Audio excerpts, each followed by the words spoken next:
Hi, I'm Rob Shear, founder of Comfort Cases. With our second season of Fostering Change just coming to an end, we are really looking forward to the launch of season 3 in November. But until then, we wanted to share some of our best of episodes of the past season. Last week, we re-aired our interview with my incredible friend Rita Sorensen of the Dave Thomas Foundation. Today, I am thrilled to share with you our interview with Dr. Bruce Perry, who co-authored the book, What Happened to You? I've read this book several times already, and I cannot imagine another book that each and every one of you should pick up and read. And the fact that he wrote the book with Oprah Winfrey is it even another win. Yes, Oprah. We had an incredible conversation, well worth sharing again. So please sit back and enjoy however you're listening or even watching, and we'll see you next week.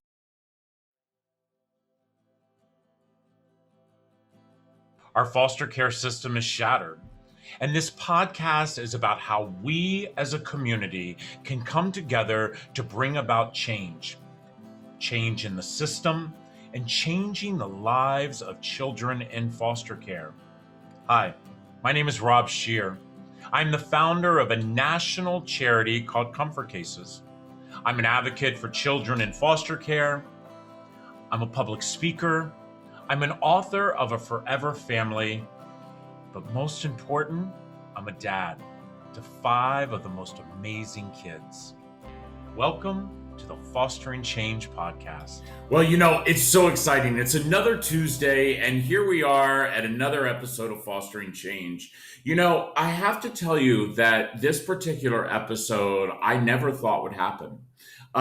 There's so many times, for those of you who follow me and have listened to me give speeches, I talk quite a bit about, can you imagine? What if I didn't?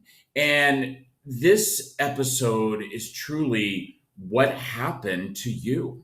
I am very blunt and honest about my story. As a kid who grew up in the foster care system, a child who still at the age of 55 in a couple of months has the scars of my father who put cigarettes out on my leg. I always think about what happened to me and why did that happen to me. And then to have 5 kids, my 5 beautiful, amazing children who arrived in my home with such baggage. And I'm not talking about the trash bag that we talk about at Comfort Cases, but so many things that happened to them prior to coming to my home. I just always, my husband Reese and I, we just tried to deal with it. And then it all changed. And let me tell you what changed. This book, What Happened to You? I heard about this book and I heard about Dr. Perry quite a while ago, actually, and immediately purchased it, read it. And there was this, as Oprah would say, this aha moment.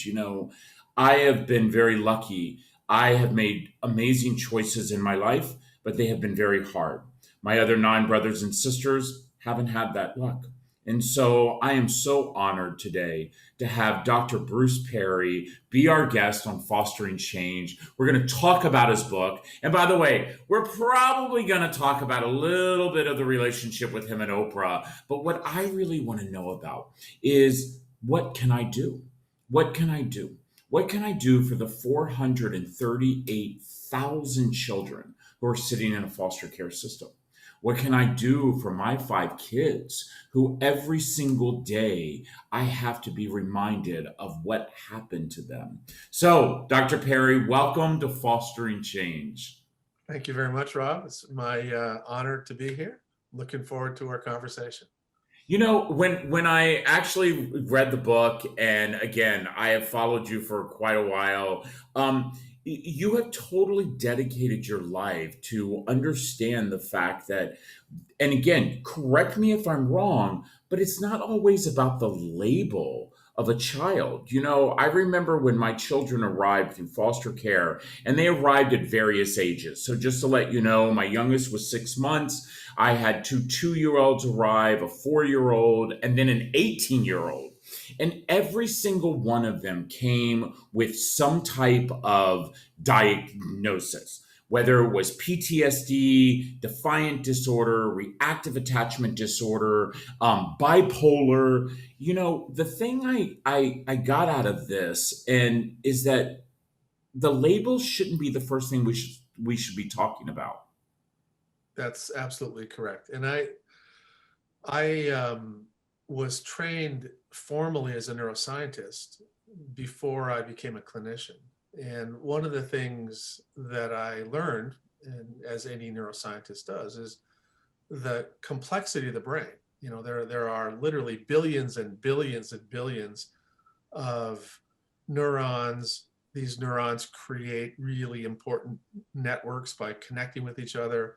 There are all kinds of places in that process that you can alter function.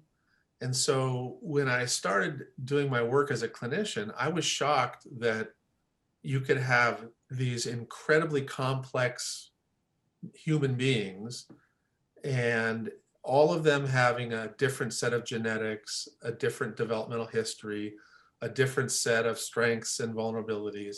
And then if they were struggling, we only had a few boxes that we could put them in. You're in the ADD box or you're in the major depression box. And I recognized that really wasn't very useful in really understanding who that child was. And I just started to slowly back away from using labels and moved more towards getting to know somebody's personal story.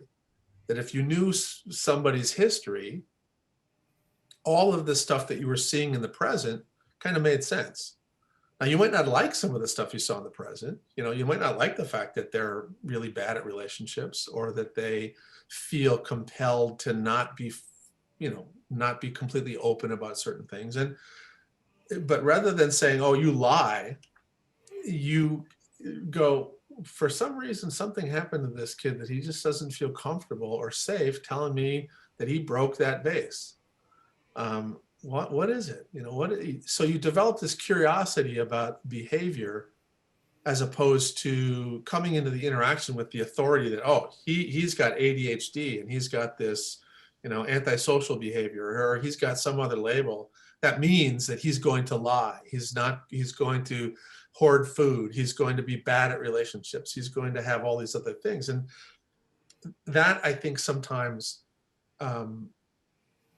gives you a very distorted understanding of the person. So we've moved away from that. We've moved more towards understanding somebody's history and then looking at them in how they're functioning in the present in a very complex way.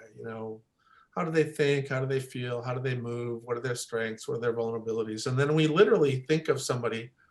The assessment we use generates a picture, sort of a reconstruction of how their brain appears to be organized, as opposed to a label. So to hear you say that, it's about the story. It's something that I have said for many years, that each and every one of us have a story. And we never know how that story is going to impact another person. But what I've gotten from this and from the book and from your interviews, it's also how it impacts us, as individuals, is how, and as I said in the beginning, as we started the show, I mean, my story is not like most stories. As a kid who grew up in the system, my mother had been married 6 times. We lived in and out of every shelter in Maryland, Virginia, and DC. And the only thing I remember is the monster who lived with us. And I remember, Dr. Perry, that we would sit in the room, my brothers and sisters, and we would hear him call our name.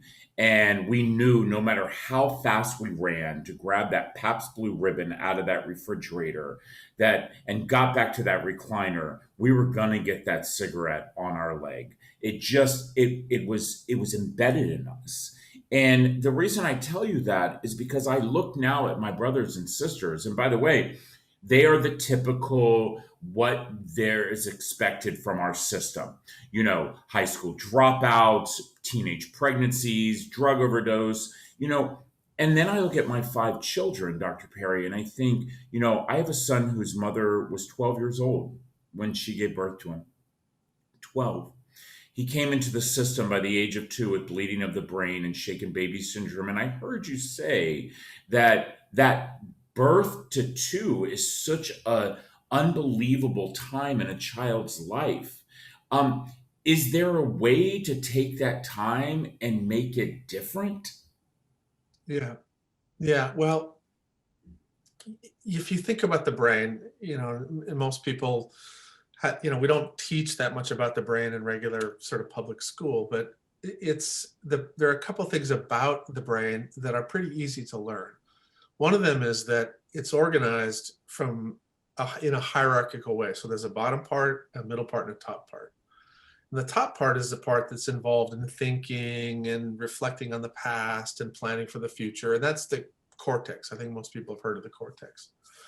But what we know is that during development, the brain develops rapidly, really early in life, from the bottom to the top. And so the last part of our brain to develop is this top part. And the first parts to develop are these low parts down here. And one of the things that happens, one of the important aspects of the lower part of the brain, is that there are these really, really important networks that, as you get older, sprout up and influence how those higher parts of the brain develop. So if you have something early in life, even in utero, that causes these systems to be abnormal, as they grow, they'll send abnormal signals to the higher parts of the brain, even though you may be in an environment that's consistent, predictable, nurturing, and so forth. So if you early in life have chaos, threat, abuse, that system is going to not always, but it'll tend to be overactive and overly reactive. And then that can have impact on these other parts of the brain. Now, with that said, the good news is that you can always change these systems. And the better news is that you can change those systems by being consistent, predictable, nurturing, patient. You don't have to have a doctoral degree to change those parts of the brain. And then when they change, you can have this opportunity for a set of reparative and healthier developmental experiences. And so obviously, I'm assuming that the way you have been raising your children has been creating an environment of loving, predictable, interactive opportunities where even when these kids struggle, that you're still there for them. You're still trying to be consistent. You're still trying to be understanding, even though it's hard at times. But by doing that, little by little by little, those systems change. And you're helping these kids grow up in a healing way. Yeah, well, it's something that we say in our house. It's called unconditional love. And there are days that I might not like the choices that they're making, but I remind them, and my husband Reese remind them every single day, no matter what they do, we're always going to love them. I heard an interview where you and Oprah were talking about her school, and we're big advocates of education. We actually have a daughter, Jessica, who lives in Kenya, that we have been sponsoring since she was 12 years old. She is now at the university. She is 20. I know that she's listening to this. And, I always remind her how proud her dads are, because she very similar went through what Oprah had talked about, where all of a sudden she had this school and these girls were acting out, and she called you.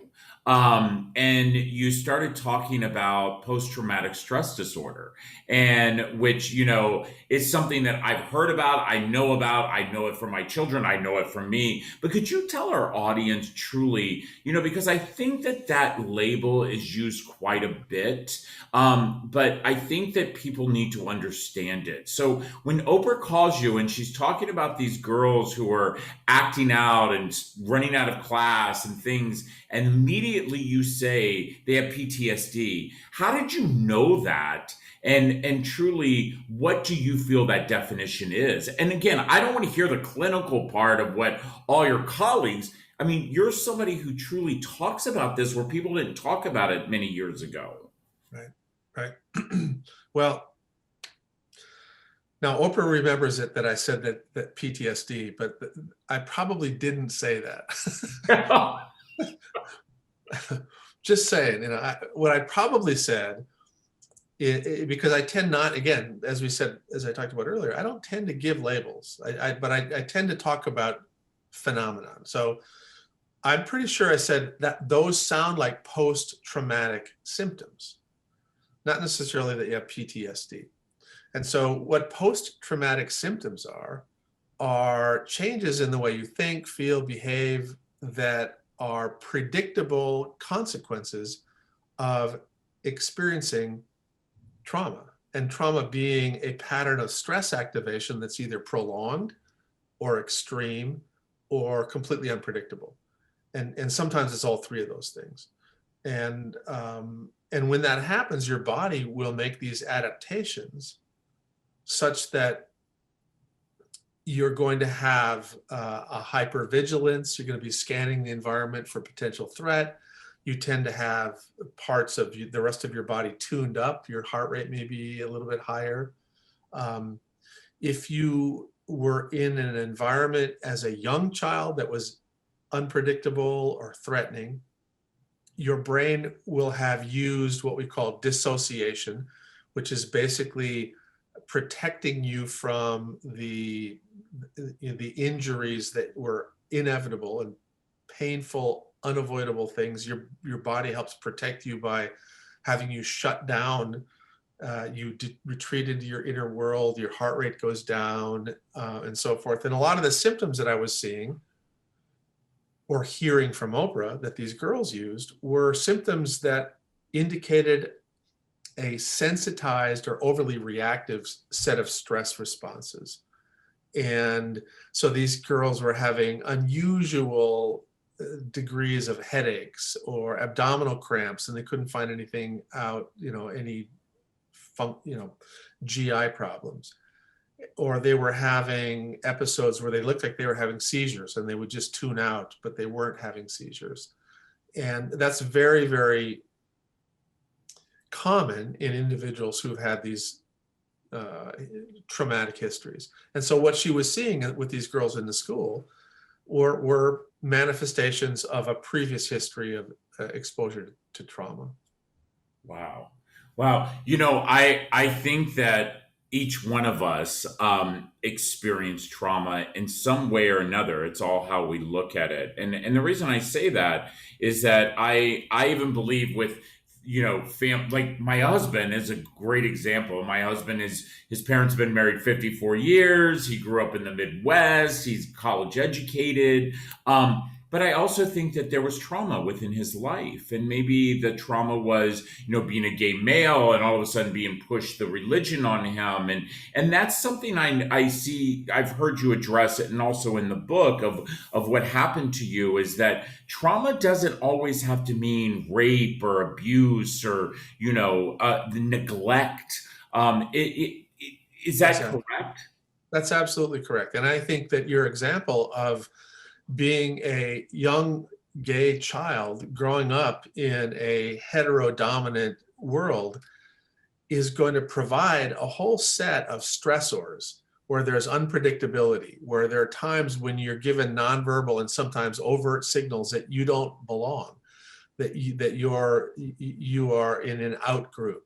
So people who feel as if they don't belong, people who are given nonverbal and sometimes verbal and other signals that they're other as opposed to us, that'll activate the stress response system in these unpredictable and somewhat chaotic ways, but not necessarily extreme, not necessarily like you say, capital T trauma, but it will cause that same impact on the physiology of the brain so that it is in effect a trauma. So I think you're right about that, Rob. I think that's, and I've heard this from so many people who are in an out group. And you may be in the out group because you are a Cree child and you're going to school in a Caucasian classroom in Northern Canada. or you may be a Black child in a white dominant community and culture, where you're always getting signals that you don't quite measure up, or you don't quite belong, and that can cause this experience So, internally. so with that, then, one of the things that we've always believed in, and something that I tell people all the time, they how did I get to where I am then and today? I say because of my therapist. But I have heard that there is a thing with too much therapy, and if you don't, it's one thing going every single week to your therapist. And by the way, I go to my therapist. We have a family therapist.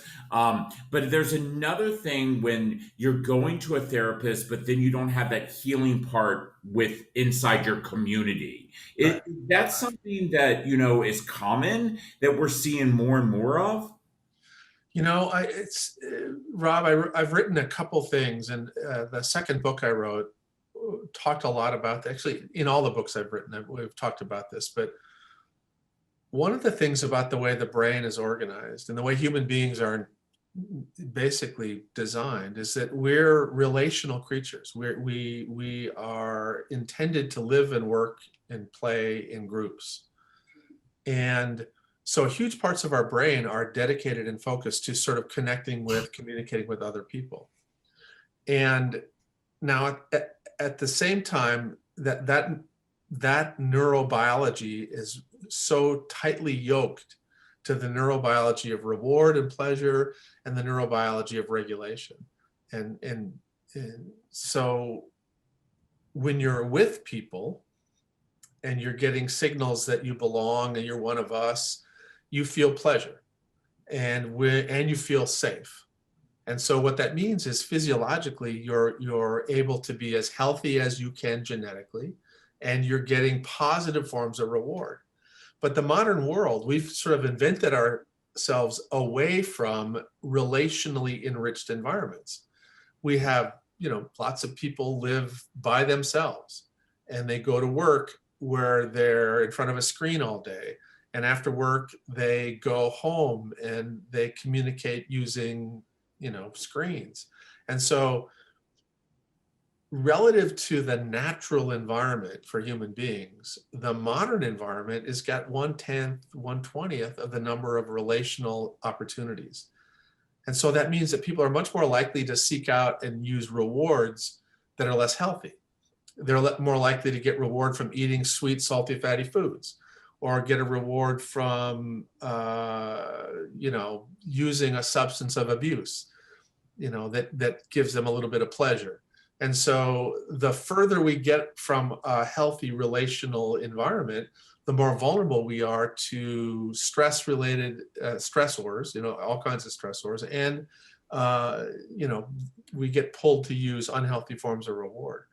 So I think one of the things about the modern world is we have these unintended consequences of our inventions. So it's great to have the American dream where you have your own house, but when you have your own house, you don't see people as much. And if you've got your own room in your own house and your own TV in your own room, you don't spend as much time even with the people in your own home. And so we've diluted the relational milieu that is really necessary for healing following a trauma and really necessary for buffering the present stressors of life. So we have a much more vulnerable population. And of course, when you look at kids in foster care, they're even more vulnerable because they're taken out of their social milieu. Their family may have been, destructive, but they may have been connected in other ways. They go to a new environment where they maybe will do okay or maybe not. But a lot of these kids get moved and then moved and then moved and then moved. And so they're not connected to anybody. And when you talk with them, you say, well, who are you going to have Thanksgiving with when you're 21? And they're like, I don't have anybody. I don't know. When I age out of the system, I'm on my own. Yeah. Oh wow. Another one of those moments where I think about why I've built such a big family. Because I was that kid, like, where was I going to have Thanksgiving dinner? Or who was I going to open Christmas presents with? Um, you know, wow, it's so much to take in. For me, reading this book and really, and I'm just going to tell you like it is, Dr. Perry. I actually thought I had my shit together. I thought I had dealt with it all. I thought that I was, moving that needle forward. But I literally read this book, and it was such an eye opener for me because, I realize that I have a lot more work to do. And I have a lot more work to do for myself, but also for my 5 children as well. But listen, we're going to take a quick break, and we're going to come back because I actually had some, I normally don't talk about having a guest on our podcast, but I actually sent out a social media about you being on and how absolutely thrilled I was. And people actually email me questions that they want me to ask you. And then there's some personal things I want to talk to you about. So listen, everyone, we are so absolutely excited that we have Dr. Bruce Perry. The book is What Happened to You. I will tell you that I actually got the book. If you could see all the marks that are inside of it. And also, I actually did the audiobook as well. You cannot get enough of it. And I will tell you, as someone who grew up in the system, as a foster parent, as someone who has teenagers who are kids from the system, you got to get this book. You really do. And I say this quite often, the most flattering thing you could ever do is share this podcast because people need to hear about the work that Dr. Perry is doing. And by the way, we're not going to forget Oprah because I do believe that Oprah, I said this before, I'm not someone I'm not a fan person to people, but what I am is I follow people that lift me up and that can make me a better human than I was yesterday. And that's what Oprah has done. And that is truly what Dr. Perry has done. So listen, share this on your Spotify, all your Apple platforms, your Google, anywhere you listen to your podcast. And please make sure you subscribe to our YouTube channel, and we'll be right back. This episode of Fostering Change is sponsored by Comfort Cases, a national nonprofit that is inspiring our communities to bring dignity and hope to youth in foster care. For just $10 a month, you can support the Comfort Cases mission to eliminate trash bags from the foster care system. For every $10 donated, a Comfort XL duffel bag will be given to a child entering foster care. Please help us be part of the change. Go to comfortcases.org and see how you can help a child entering our foster care system.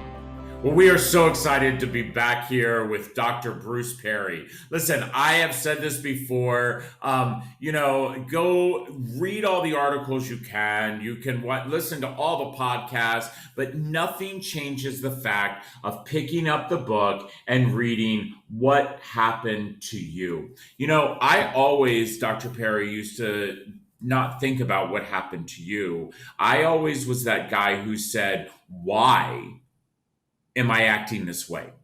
Why am I going into relationships that are not healthy? Why, and I'm very honest in my book, Forever Family, which by the way, I will definitely make sure you get a copy of, my issue I had with substance abuse, the fact that I've had 4 suicide attempts, prior to my age of 30, because to me, it wasn't about what happened to me. It's like, why was I doing this? And then I read this book, and not saying that was an excuse. I never want people to think that was an excuse for the decisions that I made, but it truly, what happened to me.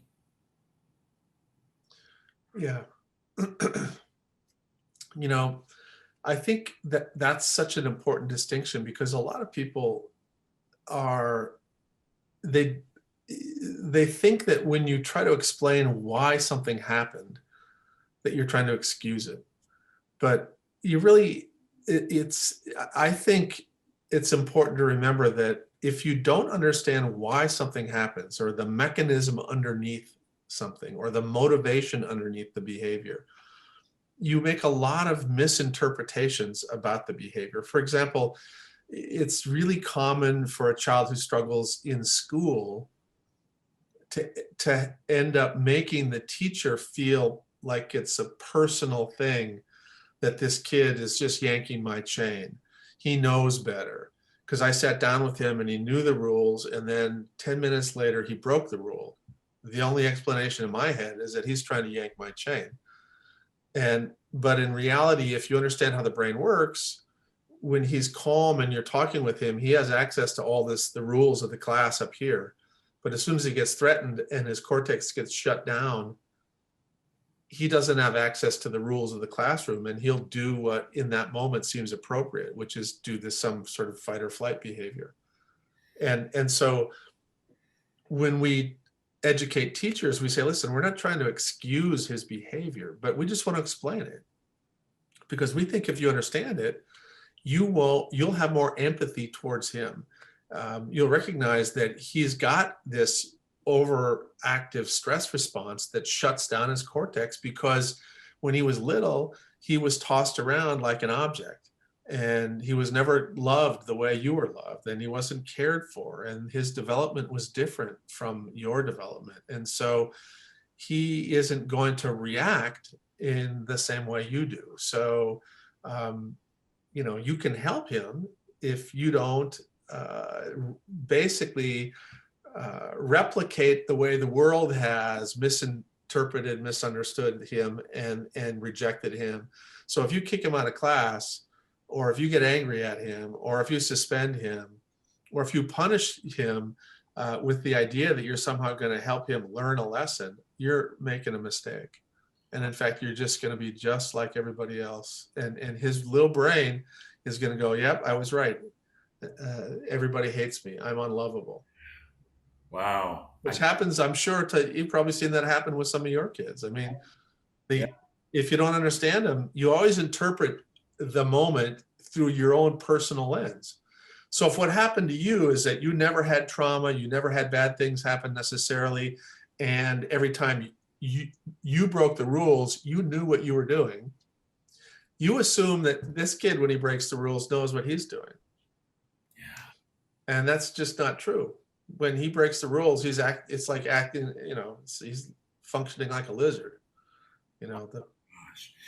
Dr. Perry, as I was saying, I actually posted about interviewing you, and I've been very, very lucky. I've interviewed some amazing humans, people who the true definition, as the title within the title, that are resilient, people that have experienced trauma, people that are healing in their path. And I asked them to send some questions. I wanted to know what people wanted to ask you, and so one of the questions that someone sent to me from a friend of mine who lives up in Seattle, she went through the foster care system, aged out. She said, Rob, if you could please ask Dr. Perry, how does someone stay the course to achieving a goal when they are faced with a setback? Well, I love that question because again, a lot of people think that growth and development are linear, that like, here's my goal, I'm just going to take step forward, step forward, step forward, step forward, step. But the reality is almost all growth and all in any complex or dynamic system is a little bit more like mountain climbing. And if you've ever done mountain climbing, one of the things you learn is that a lot of times you have to go sideways. It doesn't look like you're getting any closer to the top, but in order to kind of get to the route, you've got to go sideways. And then there are times when you actually have to climb down before you can climb up. And that's the way development is. Development involves these plateau periods and then a regression before there's a progression. And that's normal development is that way. And so even if you change the language, setbacks don't have to be thought of as setbacks. They're just a normal reorganizational thing. And if you kind of look at why was the setback, why did it happen, what can I learn? Just like COVID, right? Everybody's had some aspect of their life kind of semi-set back by this last year. But the truth is, there's got to be some lessons that we can learn. And so when we're ready to kind of start climbing again, let's take the lessons that we learned, that, we don't always have to do 100% of our clinical work in person. Maybe we can use Zoom once in a while if somebody can't make it in. Maybe somebody who's got a logistic issue that they don't have to cancel the appointment. Maybe we can do a half an hour Zoom call, as opposed to, I know you can't make it because you have these other things. That's a good thing. That's a good thing. There are things that we can, just think about. What have you learned? I got kicked on my butt and I thought this ABC was going to happen, but X, Y, and Z happened. So I don't know. What can I learn as I get back up and keep climbing? But the key is, like Dory said, just keep swimming. Just keep swimming. Wow. Yeah. My daughter Maya is going to love that you used that. She's 16 and she still loves that movie. And you are right. And you brought up the COVID thing. And that's something that I really think that, I know how it's affected some people in their mental health, but we did exactly what you just said, is that we just changed things up. I mean, we didn't stop our therapists. We just Zoomed with them now. And, it was funny. I was talking to my therapist, Dr. Rich, the other day, and I said to him, we're all vaccinated now. Our state and our county is opened up, and, he's back in the office. And I said, Dr. Rich, I actually like this Zooming with you, because I know, sitting in a room with you is great too, but, I don't feel so stressed or rushed. Oh my gosh, I've got to get to my therapy appointment. And here I know I just log on. And he said to me, he said, Rob, he said, we can still continue to Zoom. So you're right about that. It's amazing to me, the fact that we are resilient. It's like children. I say, I have a son who has fetal alcohol syndrome, and I always remind him that he is the most resilient kid I've ever met in my entire life, because this is a kid we were told was never going to walk, never going to talk. And to let you know, he is 14 years old. He reads on a 6th grade level. He's an honor student, but that's resilience to me.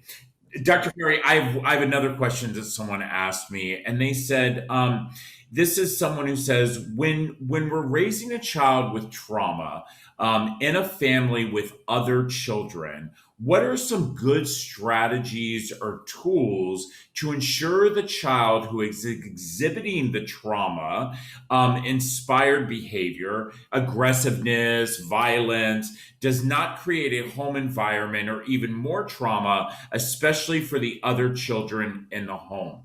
Now, I want to talk about that. I saved this question for last, Dr. Perry. I have, as I said, 5 amazing children. My oldest son is 20. He arrived at the age of 18 from foster care. Did not expect to have a late, adoption. Met this kid, heard his story, and I just knew that my heart, my husband's heart, and our home had a place for him. And then my daughter, who was 16, she arrived at the age of 4, and her brother Makai was 2.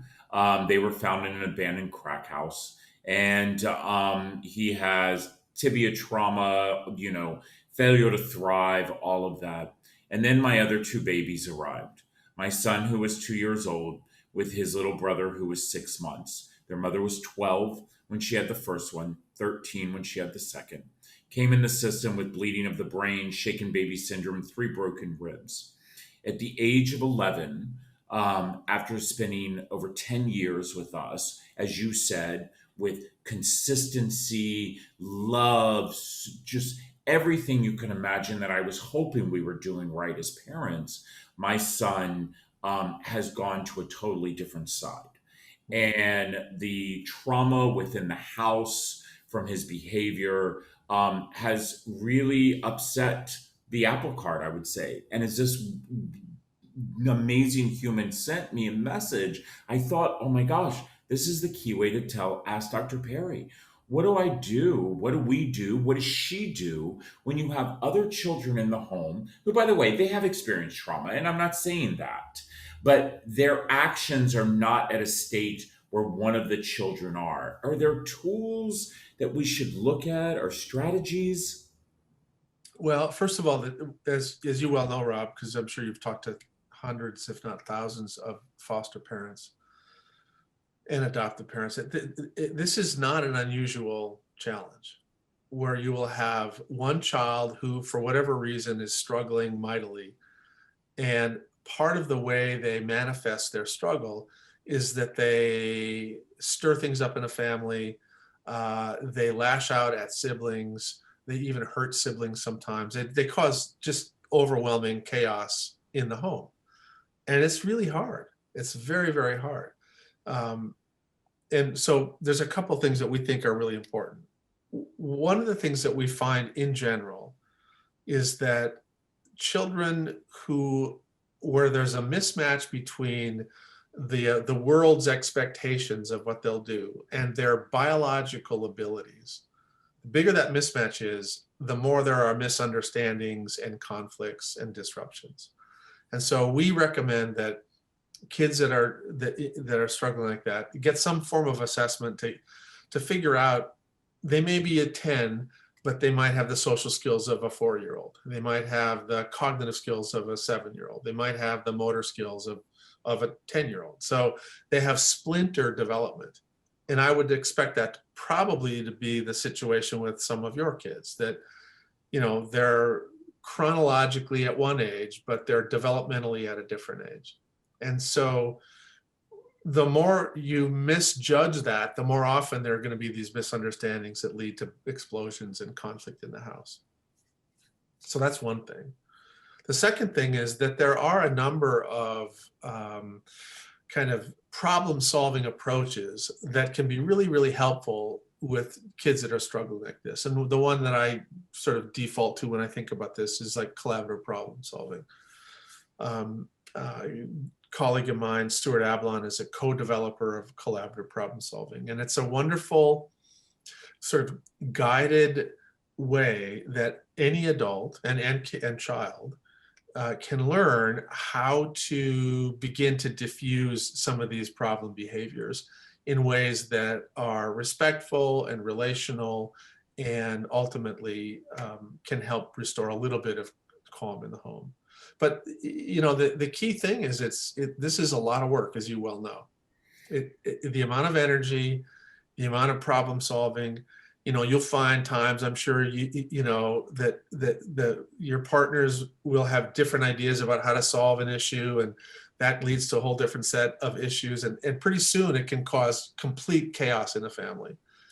And that's where we think, the third thing is, and I've kind of alluded to it, is if you have external help, it's useful. Parenting at baseline is very hard.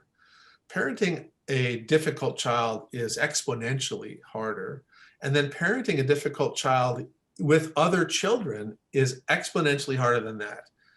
Now, if you remember what I said earlier about that we're relational creatures, remember that under normal circumstances, in the natural condition, human beings lived in multi-generational, multi-family groups. And so for every 4, 5, 6-year-old child, there were at least 4 developmentally mature people in the living group, grannies, aunties, older cousins, who would do things like teach, discipline, nurture, all the kinds of stuff that go with taking care of the family. And so we've put ourselves in the modern world in this really awkward position where we've got a couple of adults who are supposed to be taking care of lots of young kids with needs. And that's a hard thing to do, even if all the kids are developmentally on track. And when they get off track, the work of the parent becomes Herculean. I mean, and we expect too much of ourselves. So my answer is basically, all right, listen, it's a challenge, solvable, but you need help. You need more bodies, you need developmental understanding, and you need to figure out how to bring regulating, rhythmic, relational stuff into the family environment, which you probably do a lot of already. It's just that you might need some coaching help to figure out how to enrich that. Yeah. And Oh, I agree. I agree. And I love that. And I hope that our listeners and our viewers have gotten as much out of this conversation that I have gotten. Dr. Perry, I'm going to tell you, first of all, thank you. Thank you. Who would have thought? And that's what I think quite often. Who would have thought? Who would have thought the kid, when I was a senior in high school, it was the fall of 1984. I walked into the front door, and there was my trash bag. And I became a homeless kid because I turned 18. And I literally lived on the streets the entire senior year of high school. And I expected my life to not be where I'm at today. And I say that because who would have thought that I would be having the opportunity to speak to you, to be educated by you, to read such an amazing book.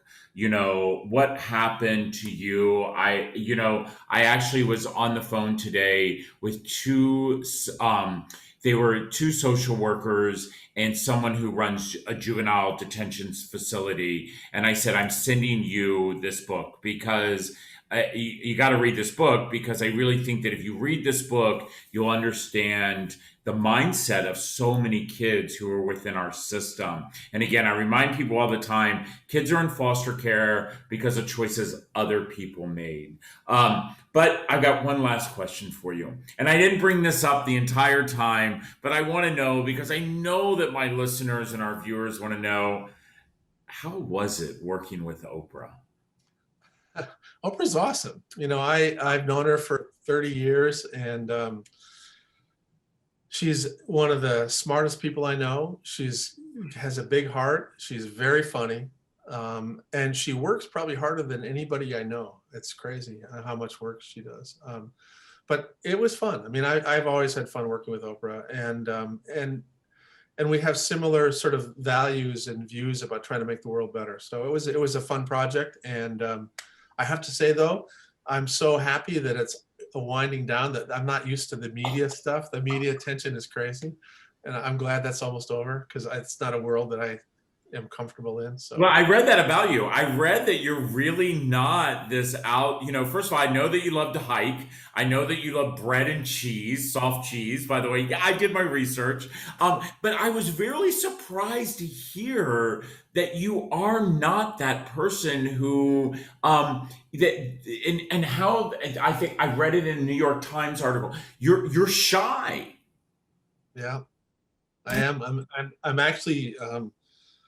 Sort of, I mean, I don't know if it reaches the level of like social anxiety, but I mean, my preference would be to just do my little bits of clinical work and research and write and hike, and I'm happy with a small life. So.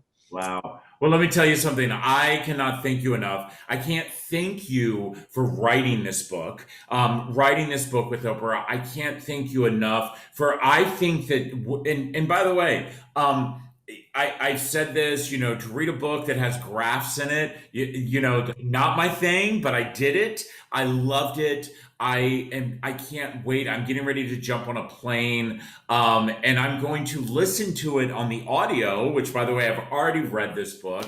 And just thank you. Thank you for being what, as I say, and I wear a t-shirt that says it, be a good human. I think it's up to all of us to be good humans, but we also need to understand where other people come from. And I can't thank you enough. Listen, everybody, this has been the most amazing episode. I cannot thank Dr. Perry enough. Please do us a big favor. Share. No matter what platform you're listening to this podcast. And by the way, those who have subscribed to our YouTube channel, you've actually sent me messages and said, are we actually going to be able to see him? You can see him. Just subscribe to our YouTube channel and share, and understand something. Each and every one of us, we have a story. We have a story, and we never know how that story will impact someone's life, or much less, how did it impact us? And that's something I never thought about. All the years you can go back and hear the speeches I've never said that before. But this book This book made me realize that my story actually impacted me. Again, until we talk again, be part of the change. Take care, everyone. I would like to thank all of you for listening to the Fostering Change podcast. You can subscribe on all of your favorite podcast streaming platforms, including Spotify, iHeartRadio, Apple Podcasts, and Google Podcasts. Make sure you follow Comfort Cases on Facebook, Instagram, LinkedIn, YouTube, and Twitter at Comfort Cases. Check out the Fostering Change blog at comfortcases.org. And I know some of you have a question, and I know some of you would love to be a guest. Please personally reach out to me at fosteringchange@comfortcases.org. That's fosteringchange@comfortcases.org. Then do me a big favor. Please help spread the word. Share this podcast. Share it with your friends and your family. Remember, I say this quite often, we're all part of the same community, and that community, it's not our zip code, but our human race. Let's all make a difference.